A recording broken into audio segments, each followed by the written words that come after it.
What's up, YouTube? We have a recruiting-centric episode coming up today. We bring in recruiting analyst Brian Doe to talk about Virginia football, but we also bring in National Basketball Director Eric Bossi to touch base on how Virginia basketball is doing on the trail as the coaches are on the road, evaluating talent, and one of their targets could be on the verge of a decision. But before we get going, why don't you go ahead and subscribe to the channel and click on the bell so that you're notified when there is a new video. So with plenty to talk about, let's get going.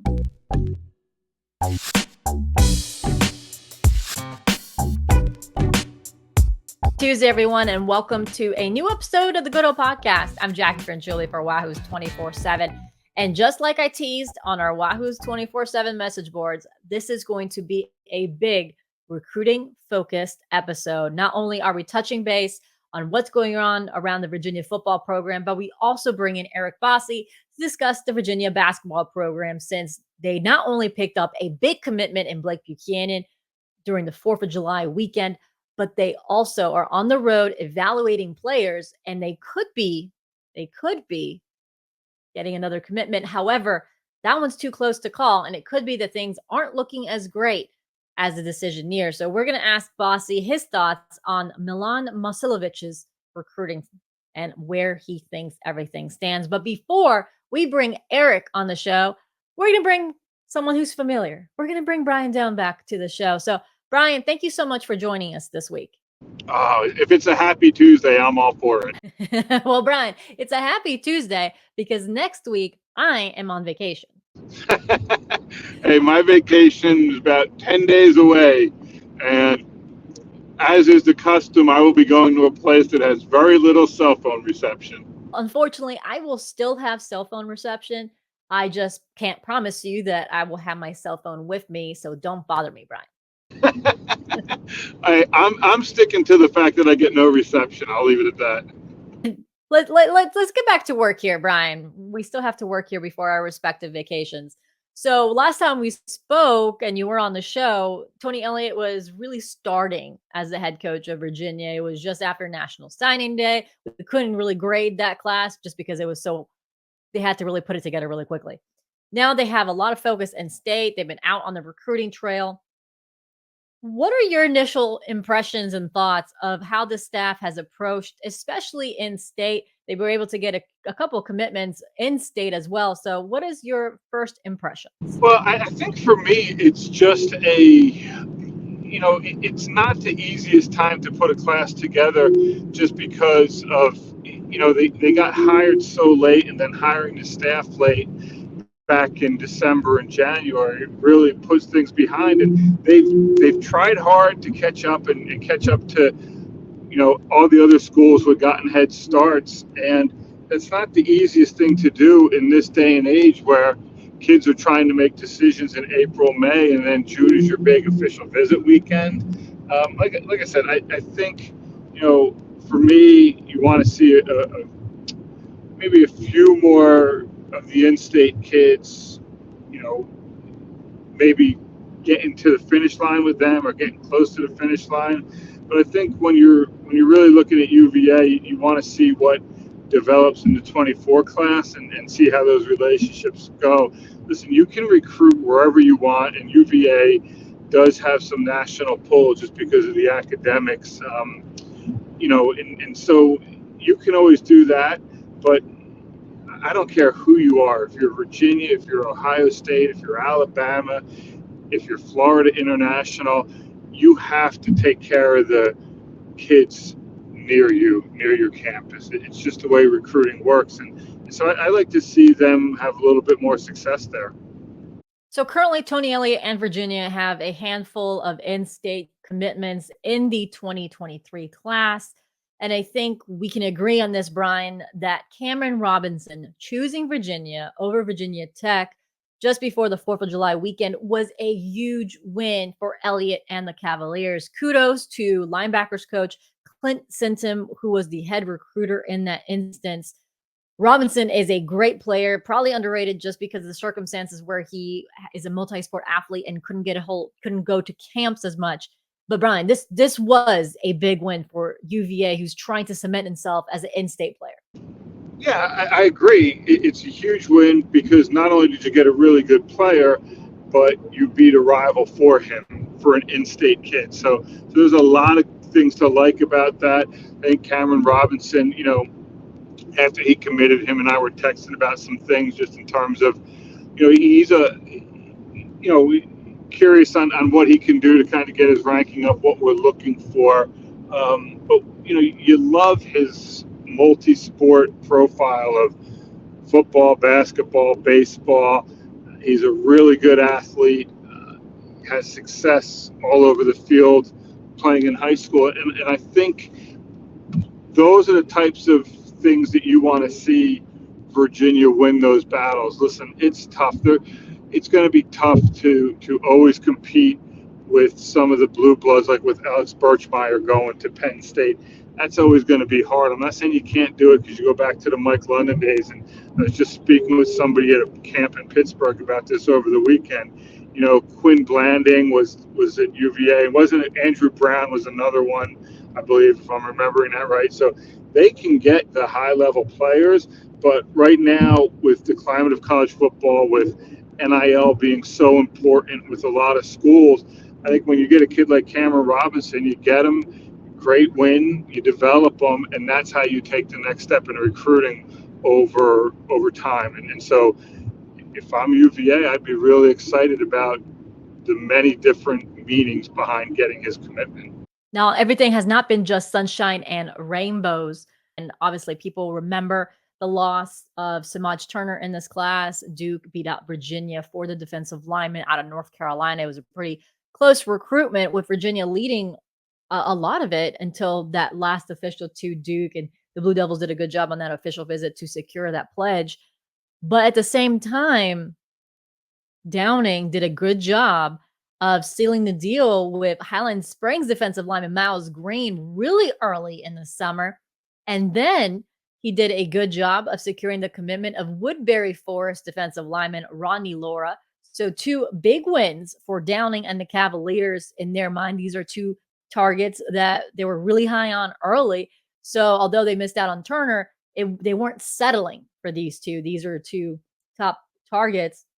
When you look at where they're coming from, you've got Green coming from Highland Springs, and you've got Laura coming from Woodbury Forest. Obviously, we know Woodbury Forest isn't far from the Charlottesville grounds, and obviously, you want to keep that pipeline, but you also want to get into that 804. You want to get into Richmond, and getting a guy from Highland Springs and cementing that relationship early is also crucial. So, Brian, how big was it to get commits in those two programs? Obviously, we know about Woodbury Forge's lineage to Virginia, but also Highland Springs, because Virginia hasn't really done a good job in that program to lure those athletes to UVA. Define good job. Any job. Yeah, I mean, Highland Springs always has kids, right? There's always those schools and states that you say, okay, they're always going to have them, and Highland Springs is that. So getting Miles Green is important because there's some younger kids involved there, and they're always going to have kids. You're right. As far as getting Rodney Laura out of Woodbury Forest, that's kind of the UVA profile for a kid, right? Really good academic school, places a high premium on academics as well as football. Woodbury Forest can play some really good football. To me, that's an important commitment there with Rodney Laura. And yeah, he's a New Jersey kid, but obviously living away from home isn't a big deal considering, he boards at Woodbury. And I just think if you're UVA, it's great that you got Cameron Robinson out of a school that we've never heard of before Cameron Robinson, and I'm not sure when we'll hear about it again. But also you go back and you mentioned Highland Springs and Woodbury Forest, which are staples, and we'll see can UVA have success at Richmond Collegiate? Can they have success at Life Christian? Places like that where they're always developing players. So as of right now, Virginia has just under a dozen commits at 11. So, and I don't think this is going to be a big class. We keep hearing about 15, 16 players. So, and that's as of taping. So just to be completely transparent, Brian and I are taping this show on Sunday night. Didn't I including. didn't I already wish everybody a happy Tuesday? Yes, Brian, but we live in the multiverse, and we're living in different time periods at the same time. Am I Doc Brown and you're who are you, Marty McFly? I don't understand about going, Back to the Future and all that stuff. See, you're referring to Back to the Future. Great movie, great movie classic. Well, great movies, but we're talking about the Marvel multiverse. No, I But know the multiverse. I took my kids to see the Spider-Man movie, and my head hurt because it made me think too much. But anyway, go ahead. next time we see each other, I'll bring some comic books and I'll break down the multiverse for you, so it doesn't hurt your head as much. In those universes, does Chelsea win titles again or no? Oh my gosh. Okay. We're going to go back to the other football. Although, if you want to go back in time and see Liverpool lose the English Premier League one more time, we can certainly make that happen, Brian. Anyways, so we're just going to keep moving forward, and we're going to stick with college recruiting. Desean Stone and Taylor Coleman are two guys that I feel like we need to keep an eye out moving forward. Obviously, if you're a subscriber to us 24/7, you know I feel good about where Virginia stands with both of them. Brian, when you look at the current landscape of who's out there, who's available, who's Virginia recruiting, who do you think could be next to pull the trigger? Well, do I get to pick Coleman, considering I think he told me he's announcing July 30th, or does it want to be sooner? I mean, I think Stone is another guy to keep an eye on. I think you're right on it, but I know you were mentioning before with the 11 commits, and I'm curious to see how far they go with this stuff with bringing kids in, because two things are at work, and I know sometimes I go on a tangent, and this is one, but two things are at work when we're looking at these classes and the class sizes. With the NCAA doing away with the initials, it's easy to take a lot of kids and then just figure out a way to get down to 85 by the start of training camp. And I think that's something to keep an eye on. And then I do think, again, UVA has a chance to be active in the portal in this class after the season when it comes to the offensive line. But, I mean, yeah, Coleman and Stone are the two guys that are on high alert for me right now. Brian, I think we've covered a little bit on this, not quite in detail. So I want to kind of bring it back. Usually when there's a new coach, you have a bump in your recruiting. You usually see a little bit more excitement around a program. I don't know if we quite see that yet with the Cavaliers. I think we have some level of excitement. We have some level of intrigue. We've seen some big visitors come on grounds. But to be fair, Virginia was never going to get Arch Manning. So you're looking at, the middle tier guys, those guys. You want those high 3 stars, possibly low 4 stars. Those are the guys that you want to intrigue to your program. What do you think this staff needs to do to take the next step and get those guys, or just at least take the next step in their recruiting process? Oh, boy, that's a great question. I know when Tony Elliott got the job, it was great because in speaking with a lot of the kids, especially the in-state kids, they talked about just how great it was that they're always talking to Tony Elliott. And that was an excitement that you didn't have with Bronco Mendenhall, and that's fine. But with that, the connection still needs to take place. And I don't know if, and it's not Tony Elliott, it's kind of everyone, was that connection taking place? And so when kids were leaving campus, overall, was there the huge excitement and push that you would normally get as your first class and as you were selling your vision for the program? I didn't feel like it resonated with all the kids. It resonated with some, but it didn't resonate with all. And so I think just fine-tuning how you do things, fine-tuning what you're doing on visits, whether it's officials or unofficials, that's stuff that all gets worked out. And I'm not too worried about it because Tony Elliott obviously is a smart guy, and he's a first-time head coach, so there's going to be some things where you're always going to change things after the first go-through. It's like how we talked about early on. It's really about that 2024 class, 2025 class. That's when you can really start evaluating how they're doing on the recruiting trail, right? I agree with that because let's be honest. I mean, we've seen it, and you're going to see it a bunch now, where you have these, classes get a, you know, first time through. Your first class is always really, you want it to be better because the shiny new car look and all that stuff. But it's great to have that first class to where you're knocking out of the park. But it's about longevity, man. This isn't basketball where you bring in two kids and it makes a huge difference.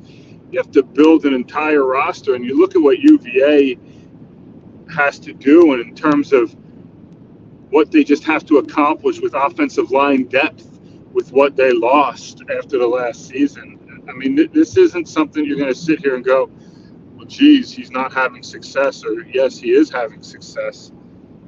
This is going to go on for a few years before you can really see the direction it's going. You're telling me doesn't happen overnight, Brian? It doesn't have a magic wand and everything kind of works out? Well, it's funny how that works, but in this day and age where everything's now, and you see it with administrations who want to give coaches 2 years or 3 years. I mean, listen, I go back, I'm old, and so I go back and I can remember when Virginia Tech wanted Frank Beamer out, and all the fans were going crazy to get Frank Beamer out because he didn't go to a bowl game in the first 5 years or whatever it was. And it turned out okay that they were patient with them. You know, if you're Tony Elliott, you have a lot that you have to rebuild. I mean, if you don't have an offensive line, football is a pretty tough game on offense. And I'm curious to see what they're going to have this year, but what they're going to be able to sell to the 24s and 25s is a better understanding of playing time, but also they're going to be able to sell to them about the path and what they've seen throughout a season and improvement, from game one to the last game, regardless of what the record is. And if they don't, if you don't see that improvement, then it's like, hey, we got to get new players in. Look how quick you can play. So there's a lot to get worked out, which is why I really don't get too caught up in the first, recruiting class of a coach. Yeah, they'll be able to talk football a little bit more on these visits rather than the hypotheticals. They can go over game film. They can show how Jameer Carter could develop on the defensive line. They have actual tangibles to discuss. So Yeah, without question. And the thing is, Jackie, it's like, for some kids, that's what they want to talk about. That's all they want to talk about is football.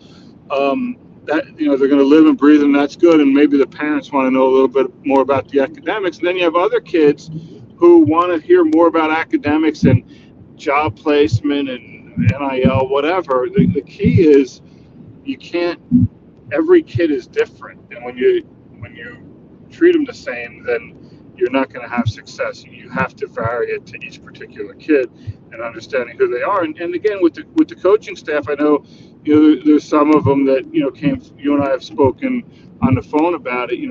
Have used to recruiting maybe at the academies where it's a little different, where you can recruit year round and you can go meet with kids in schools when it's a dead period for others, and you can't. Others can't contact. It's just the way it is with the academies, and so there's a lot of learning curves going on in this, and that's what I'm really curious about as we look forward. yeah, that's something that I've heard from recruits or just generally when I think of UVA and I think of Duke and I think of Wake Forest, I think of Stanford, I think of Vanderbilt. These are programs that people know that they're high academic institutions. So when you're recruiting these athletes, they know what to expect academically. You might want to show off your what tutoring is offering, what further support you are, so that you can see what type of help you're going to get if you have so much stuff on your plate. This is your academic support. This is your football support. It kind of paint a bigger picture. How Georgia Tech did with Cruz during their official visit. They showed a lot of academic support initiatives that they do for athletes, and Virginia does the same on their visits, showing the academic side. And sometimes that's some of the main focus is saying that this is not a 40 decision, it's 40-year decision, the academic side. But one of the things that I've heard, and this kind of plays in the role why there hasn't been a coaching bump yet, is Tony Elliott being a first-time head coach. A lot of recruits in our conversations have said that they want to see the football product. I think a lot of people, I think, when you talk to them, they forget that yes, UVA is high academics, but they already know that. That is something that kids know, parents know. And yes, you sell that in your program that's your sales pitch, I guess, if you want to say a recruiting pitch, but they still want to see the football side. That is something that they want, and that's something that recruiting that's told me when we're doing interviews, when they're saying like, "This is what I want to see on visits. I want to see the depth chart. I want to see what their scheme looks like." And a lot of that will be answered, in the fall. That's why a lot of the stuff, I think, a lot of the questions these recruits have is there because you can talk about your vision, but they sometimes don't get a clear idea of the vision by just speaking about it. I'm talking about the football side of things. So I think that's something that some recruits, and not all of them, but at least some recruits that I'm speaking of are waiting on. So I guess that's a lot we've covered there, Brian. So Brian, I really appreciate you coming on the show this week. Hey, my pleasure as always, Jackie. And again, thanks again for Brian for joining us. It's nice to have a different perspective. Brian covers a lot of different regions. He talks to coaches not only in the state of Virginia, but he also talks to high school coaches in New Jersey, covers coaches in Maryland, covers coaches in North Carolina, South Carolina. Those are the areas that Virginia is trying to recruit. Because again, you talk about in-state recruiting, sure, but you also want to make sure you're covered in that area where it's drivable. You're still recruiting guys that are in driving range. Those are the guys they still want. Obviously, you're not going to negate guys farther away, but it's the area that you want. That 6-hour radius is guys that you also want to recruit. And obviously, there's a lot of connections to these states with these coaches that are currently on ground. So thanks for Brian. But we're not done. Like I said, we are still going to talk Virginia basketball recruiting, and we're going to have National Basketball Director from 24/7 Sports, Eric Bossi, on the show. So hold up. We're going to talk Blake Buchanan. We're going to talk Milan Momcilovic. We're talking about guards, who is trending to Virginia, who isn't. All that after the break. Welcome back to the Good Old Podcast. I'm Jackie Franchuli for Wahoo's 24/7, and we have a special guest. Like I promised, we have some basketball recruiting tidbits on the show this week. We invite National Basketball Director Eric Bossi. Eric, thanks so much for joining us this week. No, I appreciate you guys having me on. We can't start this conversation without bringing up a huge win for Virginia head coach Tony Bennett and his staff, with Blake Buchanan committing last week, a top 150 player. What type of athlete does Bennett get? You've watched him here in the last few weeks. How would you describe his biggest asset to the game? Yeah, so Blake is a guy that I've gotten a chance to watch quite a bit here over the last couple of weeks, and I don't know if there's any one particular thing that I point to that, like, yeah, this is what would get me most excited about him. It's the entire package that he brings to the table. He's going to have very good size for the ACC. He's pushing 6'10". He's got good shoulders, long arms. He's probably already about 215 pounds. I would bet by the time they get him there for a summer and stuff like that, they can have him up to 235 or so. So he's got the size. He's a good athlete. He's not a guy who's going to wow you with his vertical pop, but he gets off the floor quickly. And the thing that he can really do is he can run and he can catch, which is very important as a big man. So he's got those things to work with. He's got some low post game. He's got some touch. He doesn't shoot a lot of jumpers just yet, but the few times he does step out and do some pick and pop type things, the shot looks good. And it's something that I think is a big area where he can really develop once he gets on campus. And with Blake in the class, obviously the conversation goes, who could be next to commit to Tony Bennett? One name that could be making a decision relatively soon is Milan Momcilovic. With him, it seems like the battle has always been Iowa State and Virginia have always been mentioned. Playing far from home, distance could be a factor in this recruitment. This one seemed like it was Iowa State for a while. Virginia kind of came back last week. It seemed like there was a lot more noise around the Cavaliers. Where do you think this recruitment stands right now? Yeah, and we've got UCLA in there too. And then he popped in that visit to Michigan State. But at least I was in Kansas City last week, well, hometown, but the UIBL was in Kansas City over the weekend. And just from talking around to coaches and different people associated with things, it kind of sounded like, at least as he nears the decision, that Iowa State may have pulled slightly ahead. I do think that it's not just distance, but I also think TJ Otzelberger and his staff were probably on him a little bit ahead of some others, and really have been really aggressive with him for quite some time now. Does that mean it's fully done with Iowa State just yet? I'm not 100% certain, but it does seem to be, at least based off the latest information that I was given over the weekend, that it could be heading towards Ames for Milan. Yeah, Virginia has been trying to kind of make some ground there, and it seemed like it was getting close there. But obviously, we'll keep an eye on that. The decision is expected here relatively soon. I think probably within a week, or at least by the end of the month. And the next guy who Virginia has been keeping an eye on, and who's been blowing up recently with some great performances, is TJ Power. He took an official visit. It seemed like Virginia was sitting well, but now things have opened up in his recruitment. What kind of stands out about him right now as far as where things stand? Wow, yeah, talk about a guy who really took off. I mean, it's been building. It's just been a matter of coaches really getting to see him in person more versus what we saw from him in the spring. But TJ, what's not to like with him? He's every bit of 6'8". He's one of the best jump shooters in the country. He can handle the ball. He's got positional versatility. He's a very good passer, and above all that, the dude is just tough, like tough as nails. Add in that he wants to play baseball too, and you've got a wrinkle. He's a lefty pitcher, even though he plays basketball. Dominant right hand. Tony Bennett was following him around. He's got Notre Dame he's already been to, Boston College he's very familiar with. There's a lot of family ties there. Iowa, I think, is another one steep there. And it kind of seemed like maybe it was going to be that Iowa, Virginia, with a little bit of Boston College and Notre Dame type deal. But now you've got Kansas is offered, North Carolina is offered.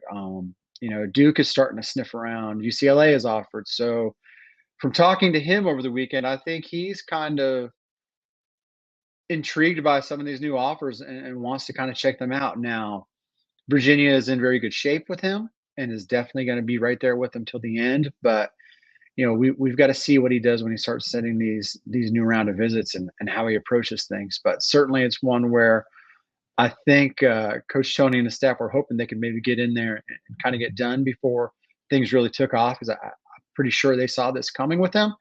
But here we are, and it's buckle up. It's going to be a wild ride with TJ Power. You can say that the staff did a great job in evaluation this period. A lot of the guys they kind of looked at early are now blowing up now during this live period, including TJ.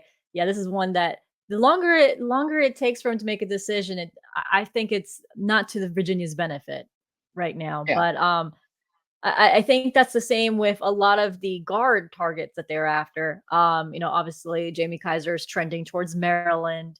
And Marco Jackson has a few other guys that to making him a priority.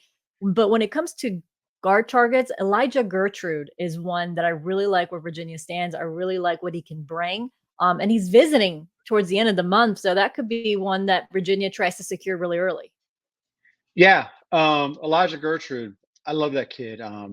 Not just as a player, but just what a fun personality to talk to. And he's a guy that even before the Virginia offer, he was really, really high on Virginia and definitely wanted to visit. He's into the academic scene at Virginia. He's into the culture around Tony Bennett's program. I talk to kids for a living, right? You do it too. And I've been doing this for 20 plus years. And I'm pretty good at sniffing out a kid who's just telling you what you want to hear, what they think you want to hear, or trying to sound good. But Gertrude, when I spoke to him, there was no trying to sound good. It was clear he'd done his homework on Virginia and was really, really interested. And when you've got that kind of interest level from a kid, just when you're starting to build the relationship and before you've had him on campus, before you've even offered him, that says a lot about the kind of chance you're going to have with him. And now he's coming down immediately after the summer ends. And he's a guy that I would look for them to be pretty aggressive in trying to lock him down on that visit. He's not from too terribly far away. in New Jersey, but believe it or not, Virginia is probably about as far as he's going to go away from home, barring some changes. Things, he's got a family that's really important to him. Extended family likes to come to his games as much as possible. So that will maybe be the biggest mountain to overcome in things. But I do think that he's a guy that Virginia has a very good chance with, and just as him as a player, man, what a fun kid to watch. He's kind of come out of nowhere. He's a little bit young for his class. I think he's either just turned 17 or about to turn 17. Very athletic. He can shoot. We moved him into the back end of our top 150 based on some stuff from his junior season and what he did in the spring. But, I don't see him stopping in his climb up the ranks. Let's put it that way. Like I could see him eventually being like a top 50, top 75-ish type guy based on what I saw over the weekend. And getting him done on a visit would be huge for Virginia. Yeah, just touching what you said earlier, when I talked to Elijah on the phone, it's really rare that you talk to somebody who hasn't visited grounds yet and who knows a lot about the university already without even talking to those on ground. So it's quite remarkable how much you already knew about the program. And he talked about for the program for about 25 minutes, which is a lot for an interview when you're talking about recruiting. So the interest is definitely there. Before I let you go, Eric, when you look at this board that Virginia has currently out there, who are some of the names that you feel like they could be close to offering if you got to look at the broader picture? Who are names to watch out for? Oh man. You put me on the spot here. I didn't even think to research that one. I think they're really committed to seeing what happens with TJ Power before they move on to, like another big wing, or, obviously you said that Jamie Kaiser ship seems to be sailing a little bit. I think they're going to be kind of calculated in what they're doing. It's also going to be interesting because part of closing Blake Buchanan was using the old, hey, if we don't get an answer from you, we're going to have to move on to other guys now. So I don't think they can get away with that with TJ Power. They may be able to get away with that with someone like Gertrude. But they're pretty calculated at this. And I don't want to just throw names out there on who would be next, because I think they're kind of locked in on these guys right now to see what happens with them before really moving on. Yeah, the one guy that a source told me that they've been watching is Silas DeMary. That is one guy that's just been on the radar, but obviously they haven't offered yet, and they have a couple guys that they're focused on right now, just like you said. So thanks, Eric, for joining us and kind of breaking everything down.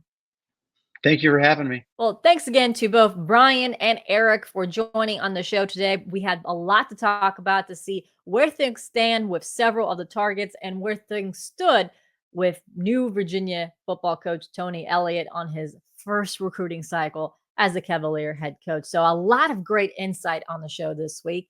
And if you like what you're hearing, make sure you stay tuned with us next Tuesday with a new episode of the podcast. Yes, there will be a new episode of the podcast, even though I'm on vacation.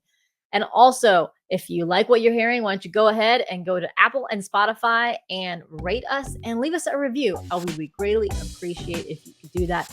So, for Brian Dohn, Eric Bossi, I'm Jack Franciulli for Wahoo's 24/7, and hope you have a great rest of your week.